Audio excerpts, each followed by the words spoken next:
আসসালামু আলাইকুম সুপ্রিয় ভিউয়ার, ভিডিওতে দেখাচ্ছি একটি বাটন হোল মেশিন। এটাকে জাপানি বাটন হোল মেশিন বলা হয়, যার মডেল নাম্বার হচ্ছে LBS 781। এটা কুনাকাটা মডেল। মেশিনটার কন্ডিশন যদি একটু দেখায়, এটা একেবারে অরিজিনাল কালারের মেশিন। অনেকে রং করা মেশিন পছন্দ করেন না, তাদের জন্য অরিজিনাল কালারের এই মেশিনটি। হোলের কন্ডিশন খুবই ফার্স্ট ক্লাস। এই মেশিনটি আমরা দাম চাচ্ছি 45,000 টাকা। তো গ্রামগঞ্জে টেইলার্সে অথবা কারখানায় কারো যদি হোল মেশিন প্রয়োজন হয়, আপনারা আমাদের এই হোল মেশিনগুলো নিতে পারেন। টেইলার্সের দোকানে কিন্তু একটা হোল মেশিন থাকা মানে আরো 5টা এলাকার কাজ পাওয়া যায়। একটা হোল মেশিন দিয়ে মোটামুটি একটা সংসার চলে।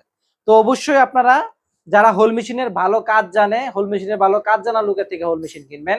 তাছাড়া বাটন হোল মেশিন কিনে আপনি ঠকে যেতে পারেন। ইনশাআল্লাহ আমি গার্মেন্টসে 11 বছর চাকরি করেছি। চাকরির অভিজ্ঞতা আমার মেশিনের ব্যবসা। আমি 100% ওকে করে তারপরে মেশিন বিক্রি করি। অবশ্যই যারা আমার কাছ থেকে মেশিন কিনে থাকেন তারা আমার ব্যাপারটা জেনে থাকবেন। আমাদের ঠিকানা জামগড়া 6তলা বাস স্ট্যান্ড। আপনি এসে দেখে আপনার প্রয়োজনীয় মেশিনটি সংগ্রহ করতে পারেন। তাছাড়া আমার সংগ্রহে রয়েছে plain machine, overlock, flat lock, Kansai, fit of the show, গার্মেন্টসের নানান রকমের মেশিন, নতুন এবং পুরাতন।